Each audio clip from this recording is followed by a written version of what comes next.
اس رجز کا عنوان ہے لحد. لحد جس کو ہم قبر بھی کہتے ہیں یا گریو بھی کہتے ہیں. ایک بہت مشہور کوٹ ہے جس کو جو لوئس نے کہا یا لوریٹا لین نے کہا، یہ مجھے بھی معلوم نہیں ہے. Everybody wants to go to heaven but nobody wants to die. جبکہ یہ ایسی شاق حقیقت ہے جس سے سب واقف ہیں. سب کو پتہ ہے کہ اس حقیقت سے ان کو کبھی نہ کبھی دو چار ہونا ہی ہے. یہ ایک ایسی منزل ہے جس سے کوئی انکار نہیں کر سکتا، چاہے وہ جس راستے پہ چل رہا ہو، جس طرف جا رہا ہو، جتنی وقت یا جتنی مدت سے اس کا سفر جاری ہو. لیکن اس سے انکار کرنا یا اس سے بچ پانا کسی کے لیے بھی ناممکن ہے.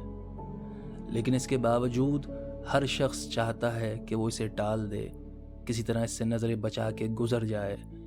کوئی ایسی صورت نکل آئے کہ اسے اس منزل پر رکنا نہ پڑے. لیکن اس کے برعکس یہ دین ایک واحد ایسا دین ہے جو موت جیسی نا امید چیز میں بھی اتنی امید جگا دیتا ہے کہ اس شاخ کا حال، یعنی کہ عشق کرنے والوں کا حال کچھ الگ ہوتا ہے. اس حال کو بیان کرنے ہی کے لیے یہ رجز ہے جس میں لحد کا ذکر ہے. اور یہ ذکر ہے کہ جس سے آپ کو محبت ہو، جس کے عشق میں آپ نے ساری زندگی گزاری ہو، جس سے ملنے کے لیے آپ ہمیشہ بےتاب رہے ہوں. جب آپ کو پتہ چل جائے کہ وہ چاہے مجھے ساری زندگی نہ میسر ہو، نہ ملا ہو، لیکن ایک مقام ایسا ہے کہ جہاں پہ اس کا ملنا طے ہے. وہ مقام آپ کو کبھی بھی نا امید نہیں کرتا، بلکہ امید کو اتنے خوبصورت پیرہن میں لے کر آتا ہے کہ آپ کا دل چاہتا ہے کہ کاش لاکھوں زندگیاں ہوں اور لاکھوں بار اس مقام سے گزرنا پڑے. پیش خدمت ہے رجز لحد. کیا پوچھتے ہو مجھ سے کیوں آیا ہوں، آرزوئے دید میں ان کی چلا آیا ہوں. لوگوں کا گمان ہے کہ لحد آخری مکاں ہے، مجھے تو خبر ملی ہے یہ ان کی دید کا نشاں ہے.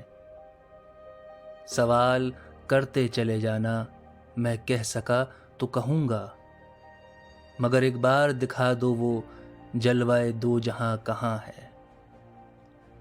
تعظیم میں اس خبر کی بیٹھاؤ نہیں اٹھاؤ کہ وہ جو آ رہے ہیں انہی کا جسم انہی کی جاں ہے.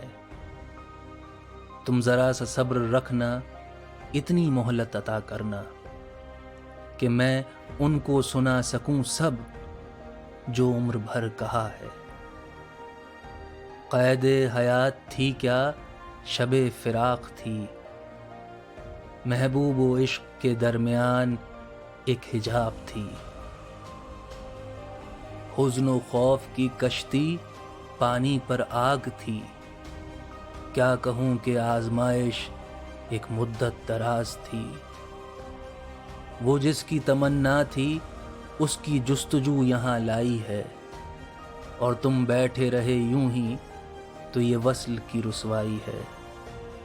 میں یہاں سے کہاں جاؤں گا، تم پھر چلے آنا. مجھے پیش کر لینے دو اپنی عقیدتوں کا نذرانہ.